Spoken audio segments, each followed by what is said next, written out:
కే కేశవరావు మీడియాతో మాట్లాడుతున్నారు. ఒకసారి ప్రత్యక్షంగా చూద్దాం. మిమ్మల్ని అడిగేది ఏంటంటే వార్ పర్సెప్షన్ లోపల మనం గెలిచినమని ఎక్కడైనా ఏ పేపర్ అయినా ఇంటర్నేషనల్ పేపర్ మన తప్ప ఏదైనా పేపర్ చెప్పిందా? దాన్ని మేనేజ్ చేయాలా? ఇవాళ మనం చూసుకుంటే మనం గెలిచేట్టు కనపడలేదు. ఏ దేశం కూడా, ప్రపంచంలో ఏ దేశం కూడా పాకిస్తాన్ టెర్రర్ దేశం అని చెప్పలేదు. మనం ఇంత చెప్పంగా కూడా పబ్లిసిటీ. థర్డ్, మనం ఒక ఇప్పుడు డెలిగేషన్, ఇంటర్నేషనల్ డెలిగేషన్ పంపించాము. అది మాస్ డిస్ట్రక్షన్ గురించి ఒక పాలసీ ఈ గవర్నమెంట్ ఆఫ్ ఇండియాది, వెపన్స్ ఆఫ్ మాస్ డిస్ట్రక్షన్ గురించి దాన్ని చెప్పుకుంటూ వస్తాం. మనము ఎప్పుడు డెలిగేషన్ పంపిస్తూ ఉంటాము, వేరే దేశాలతో మాట్లాడుతూ ఉంటాము. అది ఏ తీరుగా మనం దాన్ని ఆపుకోవాలా, ఏ తీరుగా ఎదుర్కోవాలా అనేది జరుగుతుంది. ఇది పార్ట్ ఆఫ్ దట్ థింగ్. ఉండనివ్వండి.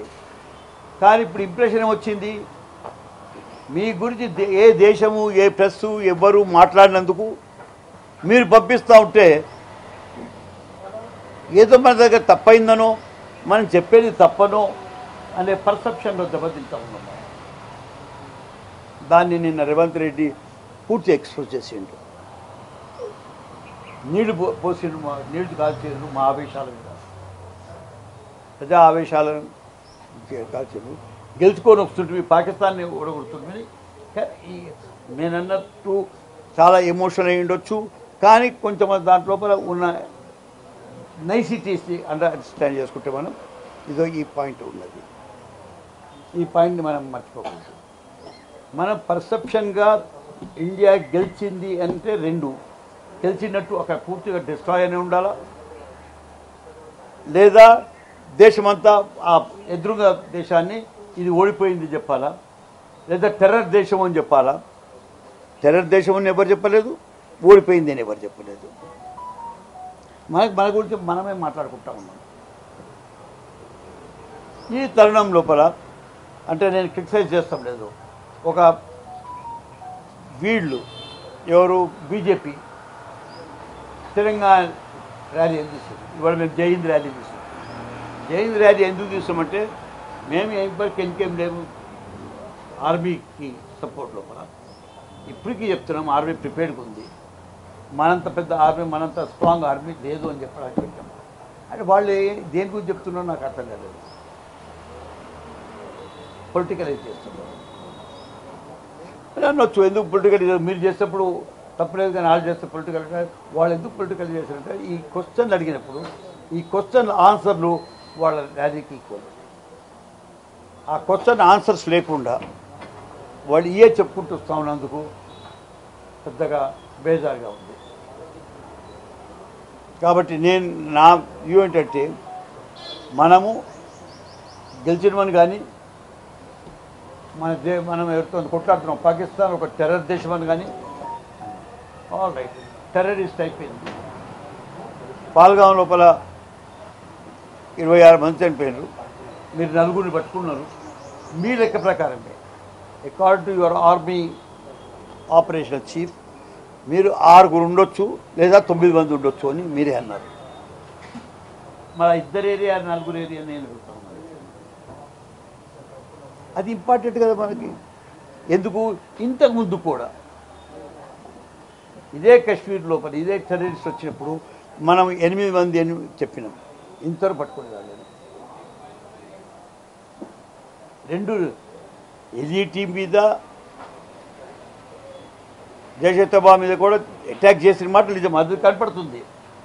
కానీ ఇది కనపడుతుంది. కాబట్టి ఈ మాట చెప్పి నేను మీకు కొత్తగా దీంట్లో చెప్పేటి మాటలు ఏంటంటే,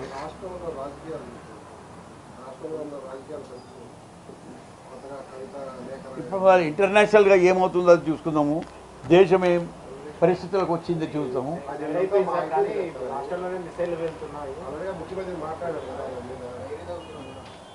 కవిత ఎపిసోడ్ ఎట్లా చూస్తారు సార్ మీరు? సీనియర్ నేత, అందులో బీఆర్ఎస్ లో ఉండి వచ్చారు కాబట్టి అక్కడ ఉన్న పరిస్థితుల పైన కవిత మాట్లాడింది, ఎట్లా చూస్తారు సార్? బీజేపీకి దగ్గర అవుతున్నారు బీఆర్ఎస్.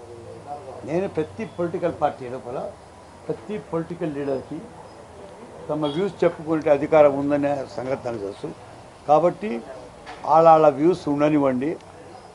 వాళ్ళ డిఫరెన్సెస్ ఆఫ్ ఒపీనియన్ ఉండనివ్వండి.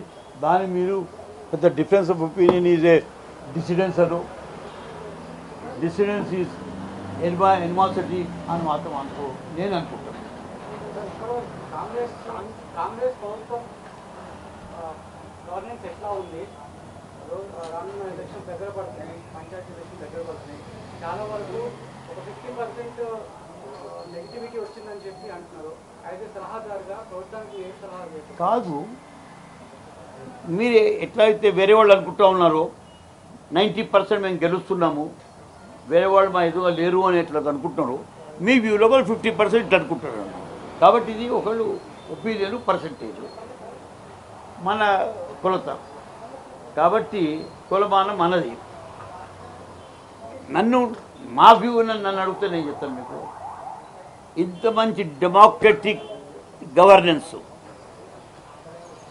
నేను ప్రభుత్వం గురించి కానివ్వండి, డిపార్ట్మెంట్స్ గురించి కానివ్వండి, డెవలప్మెంట్ గురించి పోతలేదు.